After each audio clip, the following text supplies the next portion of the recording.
Nos preparamos para esta nueva temporada, que más allá de que es simbólico que estamos entrando en una temporada de primavera, creemos que esa temporada primaveral también nos alcanza en lo espiritual, ¿verdad? Qué bueno, qué bueno. ¿Tengo que cambiar el micrófono o no? ¡Qué bueno! Está bien, vamos. Porque, qué bien. Estaba pensando en qué lindo poder compartir buenas noticias, ¿no?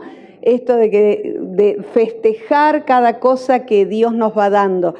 Y les comentaba a los hermanos el miércoles que estoy leyendo para terminar un trabajo, estoy terminando un curso, ¿no? Siempre estudiando.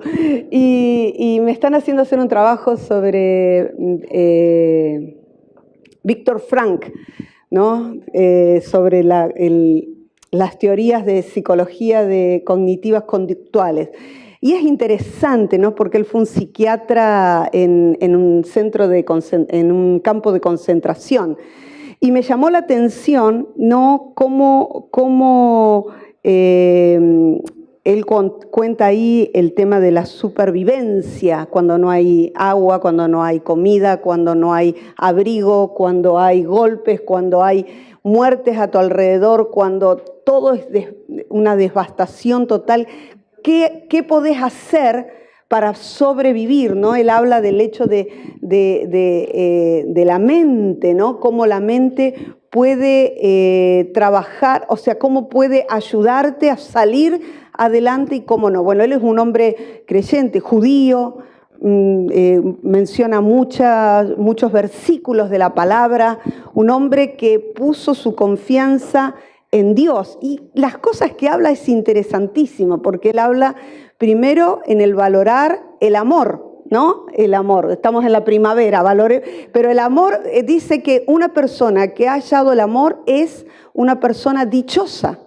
Entonces, uno de los motores, él pensaba, porque él no habla del amor constante ni que está ahí a tu lado, sino él habla porque él ya su esposa estaba muerta, sino dijo, fui un hombre dichoso al haber conocido el amor. Después comenzó a valorar el arte. ¿Y el arte qué era en ese campo de concentración? El arte era ver un pajarito, el arte era unas nubes formando figuras en el cielo. Entonces, ¿cómo nosotros podemos valorizar las pequeñas cosas hacen que nuestra vida se enfoque en lo que viene? ¿Sí? En lo que viene. Por eso, reconocer que estamos en una temporada nueva es maravilloso. Seguimos con lo que estamos hablando, ¿no? Estamos hablando de que todo es por la fe. Estuvimos hablando el miércoles de ese versículo, dice, por eso hagamos todo lo posible por obedecer a Dios para que en ese día recibamos su descanso o reposo, dice en otra versión, ¿no? Y hablando de lo que era el reposo para Dios, ¿no? El reposo para Dios no es ausencia de actividad. Yo digo, no es vagancia espiritual, no es que me desentiendo de lo que estoy viviendo. Entrar en el reposo de Dios es saber que Dios tiene todo bajo su control, ¿no? Y cuando entramos en el reposo, toda esta semana, mire, como esta palabra, uno no puede predicar de lo que no vive, ¿no? O por lo menos yo. Entonces, toda esta semana, cada cosa que sucedía decía, bueno, voy a entrar en el reposo de Dios, porque si me quedo en lo humano, ¿no? Más de una cosa me hubiera hecho saltar. Entonces, cada cosa que sucedía decía, no, voy a entrar en el reposo de Dios, ¿no? Sabiendo que Dios tiene el control. Y yo te animo a que puedas trabajarlo en tu propia vida. Cada vez que venga una situación que te quiera sacar, porque esa es la palabra, que te quiera sacar, que te quiera hacer reaccionar, que te quiera hacer enojar, amargar, dejar tu fe, decite a vos mismo, voy a entrar en el reposo de Dios. Voy a creer que Dios tiene el control de todas las cosas. Voy a descansar en Él. En Él. Ayer tuve 2 eventos, uno en Hurlingham y otro en el Tigre. Y fue interesante, en cada lugar conocí personas que, como digo yo, te alimentan el espíritu, por decirlo de alguna manera, de ver la obra de Dios que Dios hace en la vida de las personas. Y me hizo pensar en esto nuevamente, porque hay una joven que yo la conocí en su adolescencia y ahora se casó. Ella nació con una discapacidad motriz, una discapacidad neurológica. Es más, cuando ella nació no le daban más que 1 año de vida, si era mucho. Y con parálisis cerebral, bueno, una situación bien compleja, ¿no? Y ella me decía que en el momento que sus padres llegaron a la iglesia, esta enfermedad, ella le dio un nombre, ¿no?, más específico, degenerativa, se bloqueó, como quedó detenida. Ella tiene hoy 33 años, anda con un andador, se casó, tiene una vida feliz. Mire, hubo que ayudarla a subir a la plataforma porque tiene mucha dificultad motriz, pero ella estaba ahí contando su historia, ¿no? Una historia de superación, porque contó cómo fue su vida en el colegio, que fue a un colegio especial, ¿no?, los primeros años, y que tuvieron que sacarla de ese colegio y mandarla a un colegio normal, porque lo que los médicos veían a nivel neurológico no condice con lo que ella podía hacer. Ella terminó administración de empresas, su papá era militar, así que ella trabaja en el ejército como administradora. Bueno, fue tremendo. Mire, cuando uno escucha su testimonio dice, qué tremendo, ¿no? Porque ella dice, yo toda la vida le pedí a Dios que me sanara físicamente. Ella tiene un bracito que no lo puede mover, tiene dificultad para caminar. Me dice, hoy entendí que el milagro no tiene que ver con lo físico, con lo que puedo o no puedo hacer. El milagro tiene que ver con todo lo que yo he hecho con estas dificultades. Gloria a Dios, claro que sí. La vamos a traer para que nos cuente en vivo, porque me encantó cómo ella, todo este mensaje de superación, ¿no? Y me dijo, ahora estoy esperando, me dijo, ver si Dios me da un hijo, me dice. Dice, humanamente tal vez no es posible, pero Dios ha hecho tantas cosas. Y si no, me dijo, también soy feliz. Así. Por eso me vino la palabra, ¿no? Entrar en el reposo tiene que ver, no que todas las cosas te tienen que funcionar como vos pensás o como uno piensa, esto tendría que ser de esta manera, de la otra. No, entrar en el reposo de Dios tiene que ver con mucho más que pensar lo que puedo o no puedo hacer, lo que hace o lo que no hace Dios. Tiene que ver literalmente con entender que Dios está en nuestras vidas y que no hay nada, absolutamente nada, que no podamos superar con Dios. Con Dios. ¿Sí? Así que fue interesante todo lo que se vivió.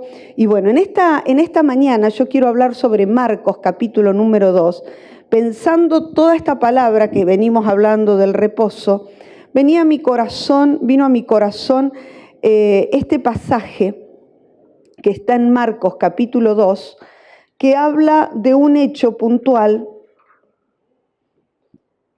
donde Jesús, ¿no? Capítulo 2, entró Jesús otra vez en Capernaum después de algunos días y se oyó que estaba en casa. Me encantó ese término familiar. Primero, salía de Nazaret. La diferencia de Nazaret y de Capernaum es que en Nazaret, él había nacido en Nazaret y dice que él en Nazaret no pudo hacer milagros. ¿Por qué? Porque lo conocían. A veces la cercanía con una persona hace que no pueda ver lo que Dios te dio. Por eso dice, ahí nace ese dicho tan conocido y que lo repetimos: no hay profeta en su propia tierra. Nace de este pasaje donde dice que Jesús salió de Nazaret y vino a Capernaum porque en Nazaret no pudo hacer milagros. Pero acá, en esta ciudad, ya lo estaban esperando. Dice que cuando oyeron que él estaba en la casa, inmediatamente se juntaron muchos de manera que ya no cabían ni aún a la puerta y les predicaba la palabra. Entonces vinieron a él esto les hago un paréntesis. Me hizo acordar, ahora cuando estuve en Río Gallegos, me tocó estar con la comunidad gitana. Y una de las cosas que más me llamó la atención, ¿no? Con los hermanos gitanos, estuve en la iglesia, una comunidad muy, muy especial, ¿no? Muy, muy especial, los amé realmente. Pero era interesante porque, claro, a mí me llevaron con el auto, entonces veían que había gente adentro de la casa, porque fuimos a almorzar, después fuimos a tomar el té, qué sé yo. Entonces todos los gitanos que pasaban por la puerta, pasaban y entraban. Entonces, y cada uno que entraban le ponían la silla, le ponían el plato, le ponían un plato de comida, y a mí me llamó la atención, porque veía uno que pasaba por ahí, le hacía así, y ya se metía, ¿no? Dio luz y entró. Y fue interesante, ellos me explicaban que en su cultura, si vos tenés visitas y dejaste la puerta abierta, podés entrar y compartir con ellos y nunca te va a faltar un plato de comida en su comunidad. Me encantó, me encantó. Y cuando leía este pasaje y lo estudiaba un poquitito, el autor o el comentarista de esto, ¿no? Los estudiosos de la palabra dicen que en la cultura, porque los gitanos me decían que ellos tienen mucho de la cultura hebraica, es más, ellos se dicen que son una rama de ahí. Sí, bueno, para hacer negocios seguramente que sí, pero el comentarista decía que la costumbre de aquel momento, si la puerta estaba abierta, todo el barrio o toda la ciudad o todo el pueblo podía entrar y compartir con los dueños de casa. Entonces esto dice que inmediatamente cuando lo vieron a Jesús en la casa, dice, inmediatamente se juntaron muchos de manera que ya no cabían ni aún a la puerta y les predicaba la palabra.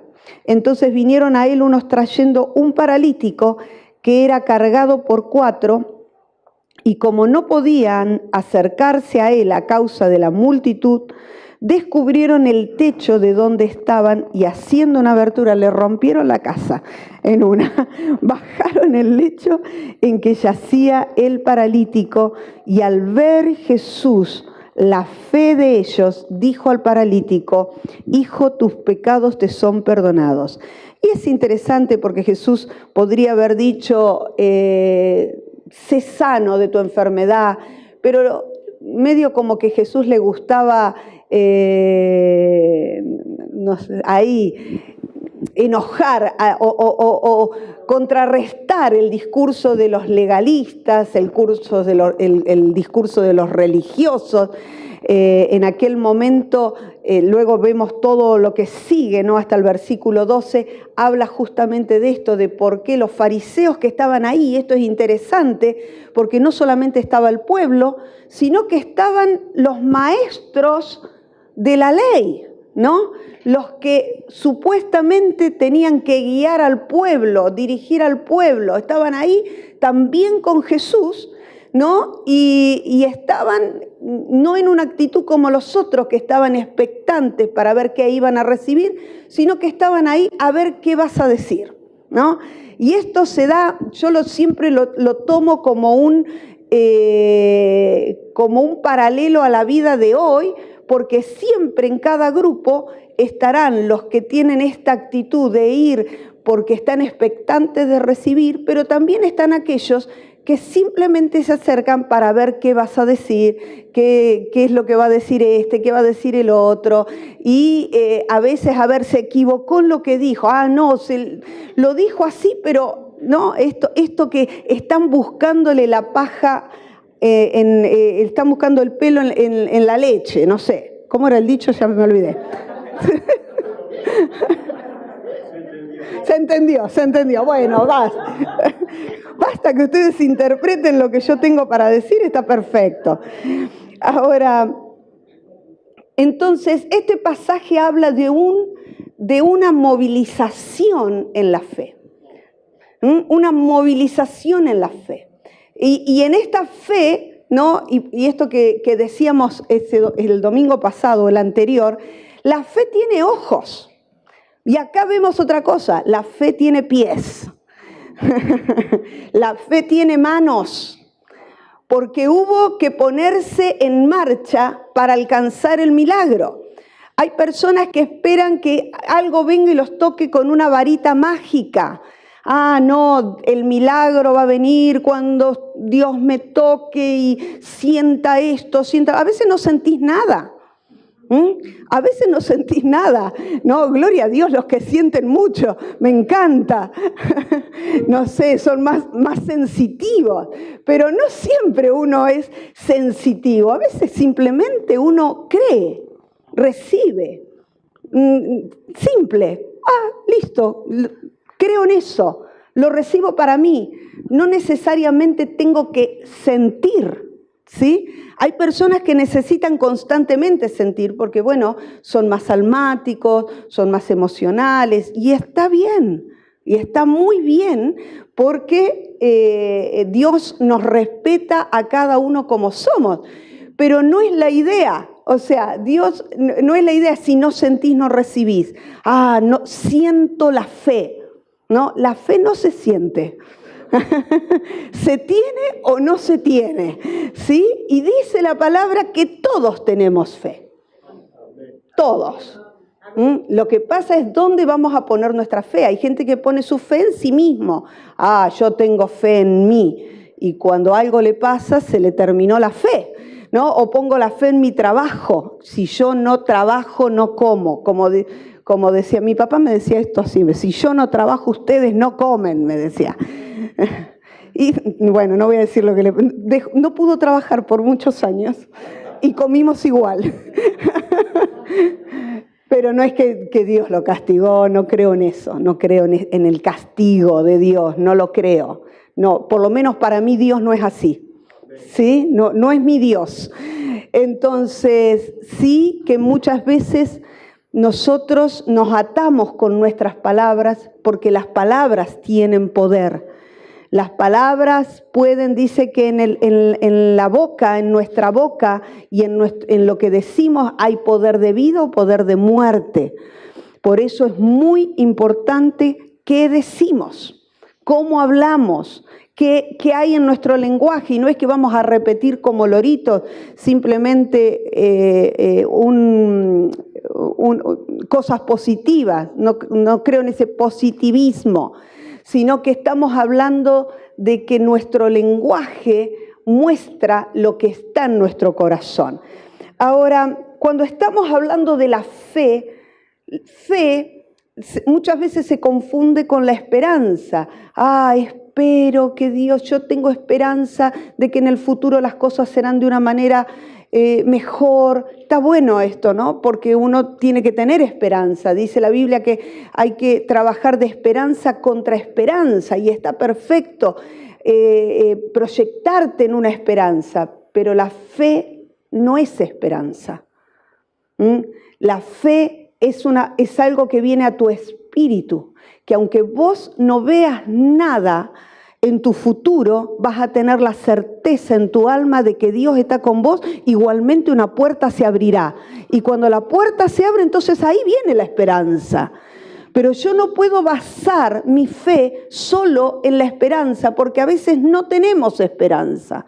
Porque a veces lo que te rodea, ¿no? Lo que te rodea, no tenés ninguna señal positiva a tu alrededor.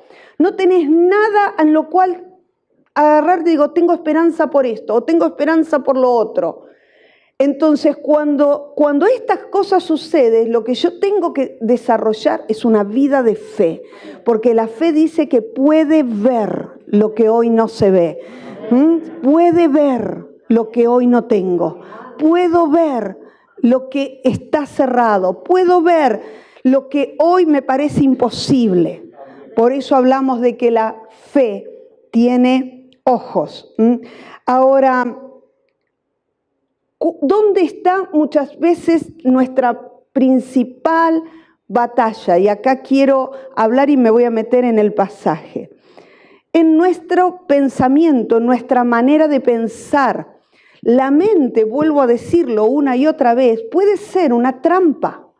Puede ser una trampa porque puede hacernos perder inclusive nuestra fe, ¿no? Si justamente el enemigo tratará de matar nuestra fe con pensamientos y con argumentos, como dice la palabra, que batallan directamente en tu manera de creer. Imagínense, yo tomando este pasaje que leímos en esta mañana, me gustó porque venía Jesús de Nazaret, y en Nazaret Jesús no había hecho ningún milagro. Quiere decir que la fama de Jesús, la gente que estaba ahí, no era por la fama que él traía de Nazaret. La fama que la gente estaba ahí porque estaba queriendo conocer quién era este Jesús. Había algo que los atraía hacia Jesús. Yo quiero decirte, porque quiero hablar de estas cosas espirituales. No, la vida en el espíritu no siempre está como paralela al razonamiento. Hay personas que pueden venir a la iglesia y se van de acá diciendo, ¿cómo pude haber ido a una iglesia? Yo debo estar más loco que ellos, ¿no? Y sin embargo, uno sigue viniendo, ¿sí o no? Porque a mí sí, porque no tiene que ver, no tiene que ver con el hecho de que entiendo lo que pasa, sino que hay algo en mi espíritu que empieza a trabajar en mí, que me conecta con las cosas espirituales, que me hace ver mi necesidad de Dios, que me hace entender que yo necesito algo más de lo que tengo. ¿Sí? Y esto nos tiene que pasar en todo momento de nuestra vida. ¿Por qué digo esto? Porque hay gente que también se acostumbra, es religiosa al ir a la iglesia. Voy porque tengo que cumplir. Voy porque si no, la pastora me llama en la semana y me pregunta. Algunos se ríen. ¿Qué te pasó que no viniste? No, sino que tiene que ver con que hay algo que te atrae. Hay algo que te atrae. La gente seguía a Jesús porque había algo en Jesús que los atraía. ¿Y sabe qué los atraía? No tenía que ver solo con su palabra, no tenía que ver solo con su discurso. Tiene que ver con lo espiritual. Con lo espiritual.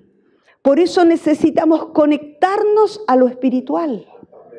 Por eso la gente te va a escuchar no porque lo que les digas es lindo, sino porque hay algo espiritual en tu vida que los conecta con esa parte espiritual. Algo se conecta ahí. A mí me gusta llevándolo a otro plano, ¿no? A veces cuando uno trabaja, donde nosotros trabajamos con situaciones ahí rebuscadas, por decirlo de alguna manera, personas que son nocivas una para otra. Uno dice, ¿cómo estas dos personas no pueden estar juntas y se hacen mal la una a la otra? Y yo siempre digo lo mismo, se conectan a través de la enfermedad que tienen. Cada uno se conecta desde su enfermedad. Cuando estamos hablando de las cosas espirituales, hay algo que en nuestro espíritu se conecta con el otro a través de lo espiritual. ¿Está? Entonces, no va por el entendimiento, no va por nuestro razonamiento, va por la parte espiritual. ¿no? Por eso hay personas con las cuales nosotros nos sentimos como si nos conociéramos de toda la vida, y con otros uno mantiene una distancia, y no por la distancia, sino porque hay algo espiritual que hace que tus sentidos, ¿no?, espirituales se bloqueen o bloqueen a ciertas personas. Ahora, ¿dónde está la batalla? Vuelvo a esto, en nuestra mente, en nuestra mente. Dice la palabra de Dios, ¿cuál es su pensamiento tal cual es Él? Le voy a leer varios versículos porque me quiero meter en esto. Una de las cosas importantísimas es que como pienso, voy a determinar mi vivir. Por eso necesitamos desarrollar pensamientos en Dios. Salmo 139, 23 dice, escudriñame, oh Dios, y conoce mi corazón, pruébame y conoce mis inquietudes. En el mismo Salmo dice, tú conoces mi sentarme y mi levantarme, desde lejos comprendes mis pensamientos. Proverbio 16, 9 dice, la mente del hombre planea su camino, pero el Señor dirige sus pasos. Dirige sus pasos. Vuelvo al pasaje. ¿Por qué me gusta este pasaje? Estoy leyendo también todo sobre el pensamiento lateral, ¿no? Y el pensamiento lateral es algo que se usa hoy muchísimo, que no se trata de un talento que la persona posee, sino que es una capacidad que se aprende y se ejercita. El pensamiento lateral tiene que ver con nuestra manera de mirar las cosas, es una manera creativa de resolver problemas.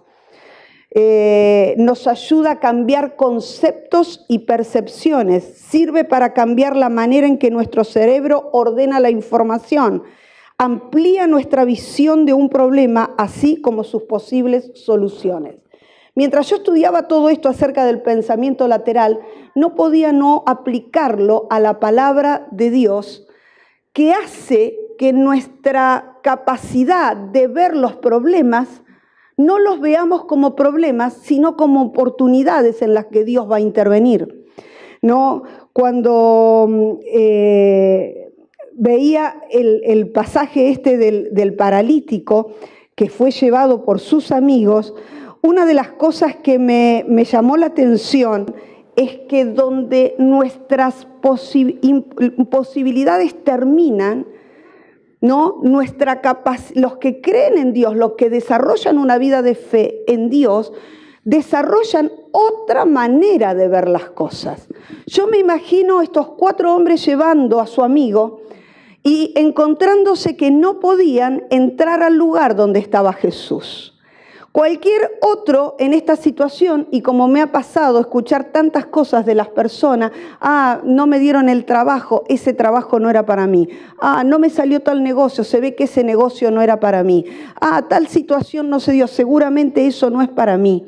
La gente ante una imposibilidad, ¿no?, se pega la vuelta y se va.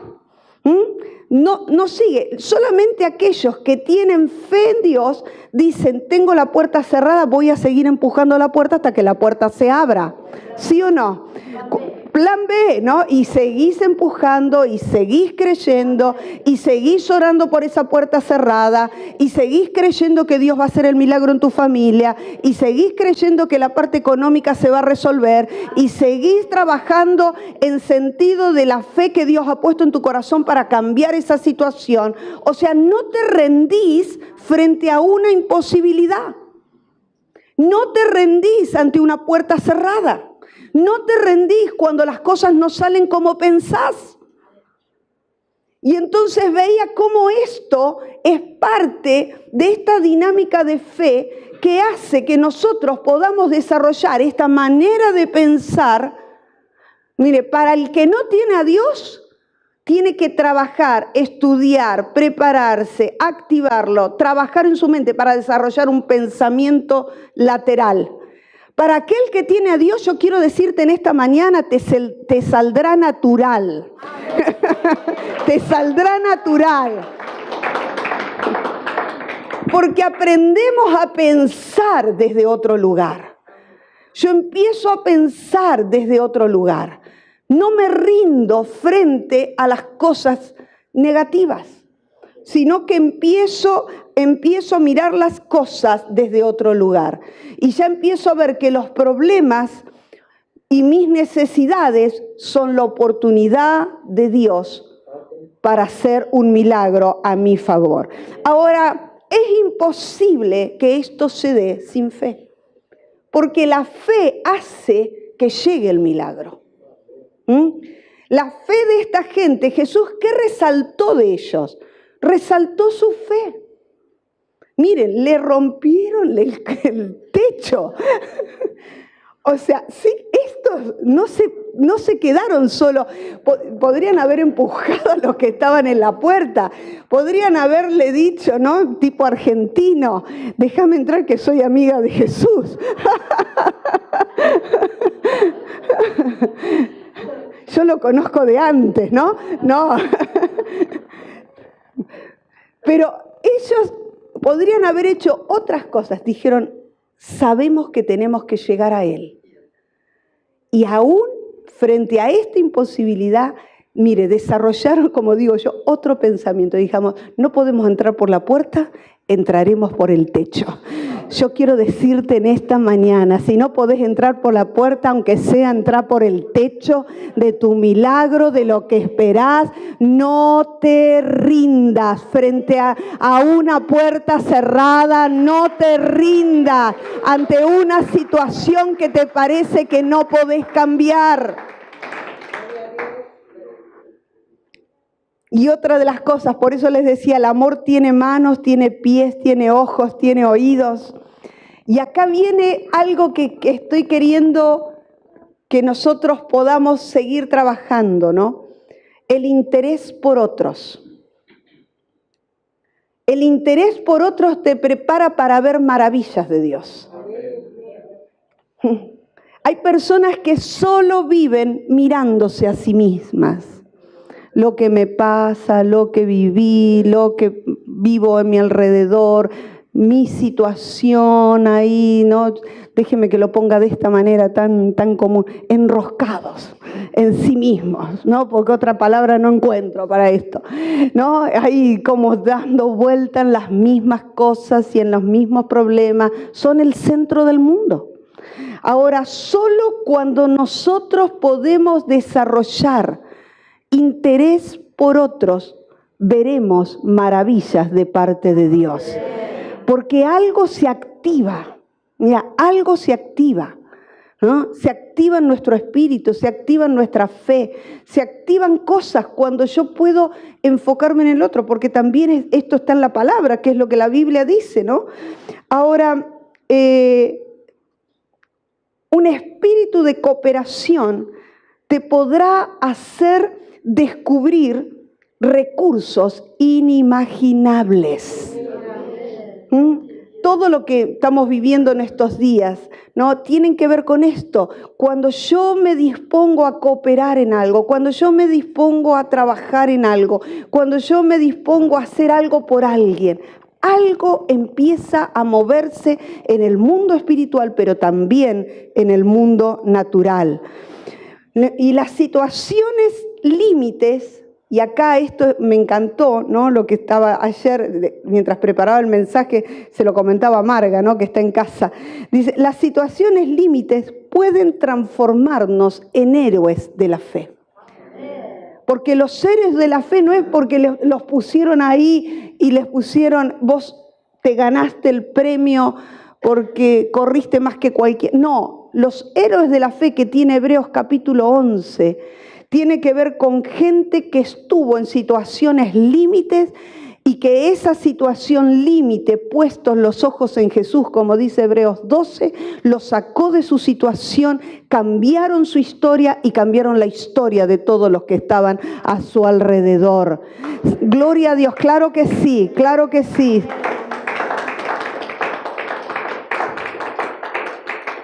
¿Qué necesitamos? Y acá viene determinación, una palabrita que la Biblia utiliza mucho, ¿no? Porque dice Proverbios 22, 28, prosperarás en todo lo que decidas hacer y la luz brillará delante de ti en el camino. Se lo voy a leer otra vez. Prosperarás en todo lo que decidas hacer y la luz brillará delante de ti en tu camino. ¿No? Hay otra versión que dice, determinarás una cosa y ésta te será firme. Y resplandecerá sobre ti el día, creo que dice. Ahora, gente común con determinación son los que van un poco más allá cuando otros abandonan. La gente común con determinación hace que puedas seguir un poco más cuando otros se vuelven para atrás.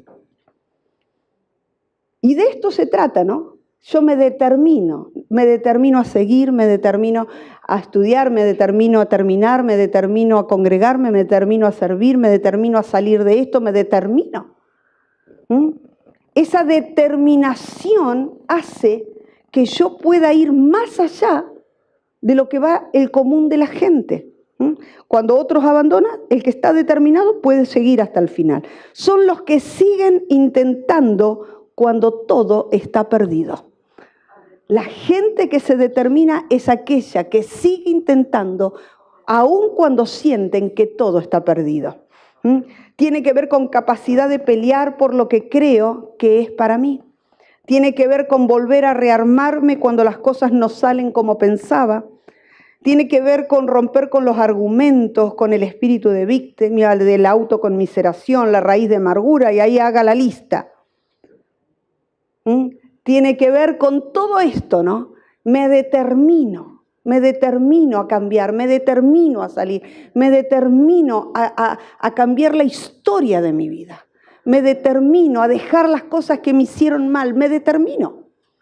Es una determinación que no tiene que ver solo con la voluntad, tiene que ver con algo espiritual, que hace que puedas cruzar ese límite en el cual muchos se quedan porque les faltó esa determinación. Y acá viene la tercera palabrita que les quiero hablar en esta mañana, el accionar en Dios, el accionar en Dios. Y acá tiene que ver con que hay que ponerse en movimiento en la fe. Y yo me anotaba un par de cosas, ¿no? ¿Qué tengo para dar? No solo para recibir. Está bueno, estamos recibiendo todos en esta mañana. Pero empezar a pensar, ¿qué tengo yo para dar? Nosotros trabajamos con el autovalimiento. El autovalimiento, una de las patas del autovalimiento es conocimiento a priori, se llama. ¿Qué es conocimiento a priori? Lo que la persona trae, lo que la persona es. Vos tenés que potenciar lo que la persona tiene, porque no es lo que vos le vas a dar a la persona, es lo que la persona trae, que eso se tiene que potenciar en la persona, porque somos seres individuales, ¿no? Y en cuanto a la vida, ¿quién soy? En cuanto al propósito, ¿para qué? En cuanto al destino, ¿a dónde voy? Son cosas que nos ayudan a desarrollar esto que traigo. Esto que traigo, alguien que ve en vos algo que tal vez vos no viste. Yo siempre cuento la historia de una mujer anciana que en los años que mis padres no iban a la iglesia, ella venía a mi casa y ella me decía, yo sé que vos vas a servir a Dios, me decía. Y yo decía, esta vieja. Ya la veía venir y le decía a mi mamá, le digo, otra vez viene, ¿no? Otra vez viene a casa, ¿no? Me torturaba todos los sábados a la tarde. Y sin embargo, ella veía en mí cosas que ni yo veía. Hay gente que por ahí está a tu alrededor y ve cosas en vos que vos no ves. Esto es desarrollar eso que traes, esa valía que traes, esa capacidad que traes, eso que empezás a valorar en el otro. Por eso es muy bueno valorar, mirar con los ojos de Dios a una persona y poder hablar de lo bueno que la persona tiene, no lo malo. porque cosas malas tenemos todos para hacer una lista, porque estamos en procesos de cambio. Pero si yo puedo trabajar en en eso bueno y desde ahí trabajar, tengo una amiga que ella tiene un hogar en Mar del Plata, ella es psicóloga, es psicopedagoga, tiene el hogar de Mar del Plata Palestra. Su historia es maravillosa porque ella vivió en la calle, estuvo en un hogar, y ella cuenta su historia como una maestra de cuarto grado, una maestra en el secundario, ¿no? Ella tenía muy mal carácter, se peleaba con todo el mundo, cada vez que le hacían leer en el hogar, bueno, como no sabía leer, había vivido en la calle, qué sé yo, sus compañeros se reían de ella. Entonces ella siempre se vengaba de alguna otra forma. ¿Qué hizo esta profesora o una de las maestras que tenía? La mandó a la biblioteca, ¿no?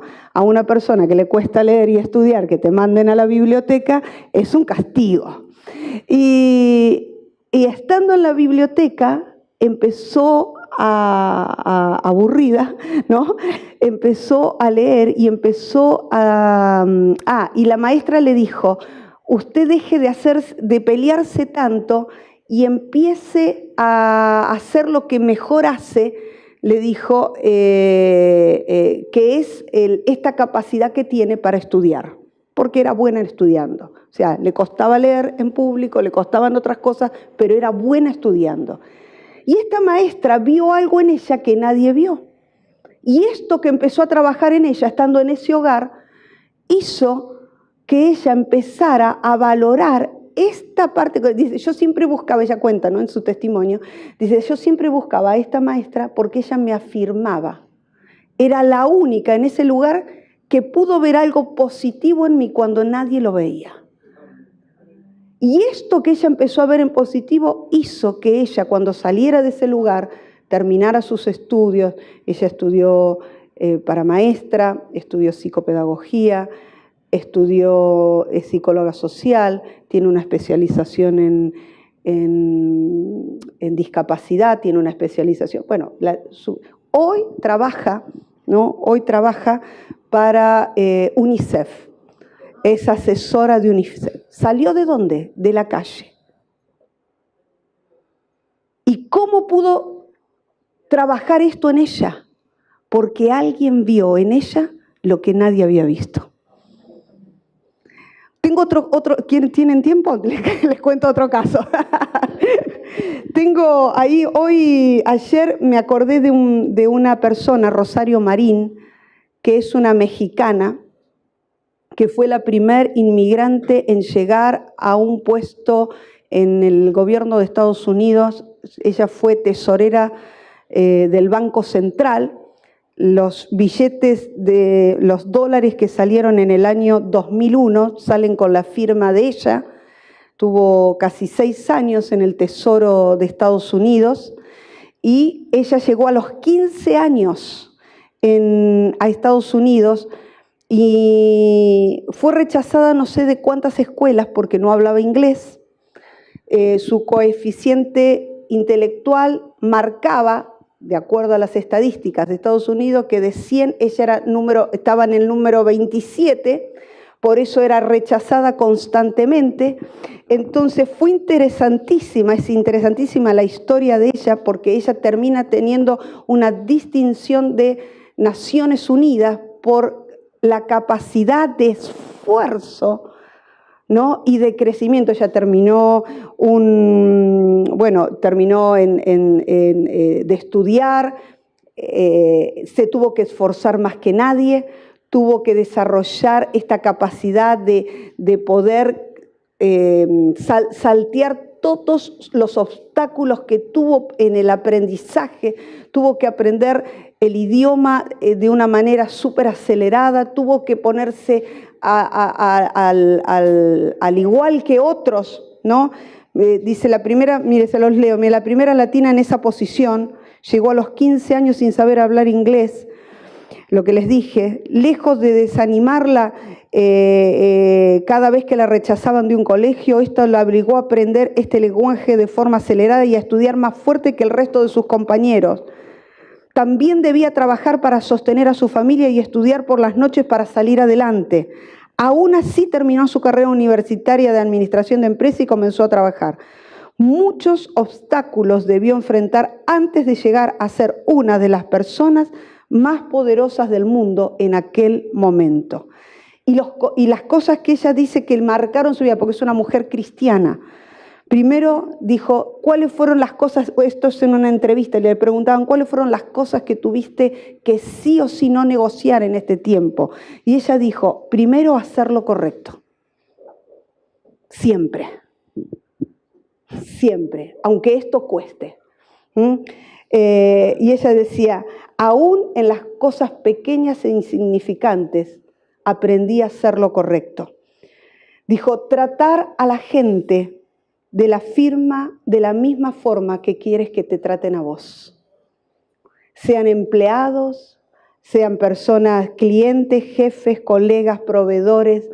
Dice, la vida siempre se encargará de recompensarte si tratas a las personas al mismo nivel que querés que te traten a vos.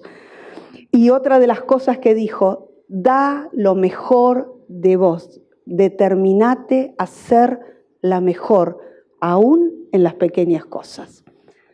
Determinarse. ¿Por qué les cuento todas estas historias?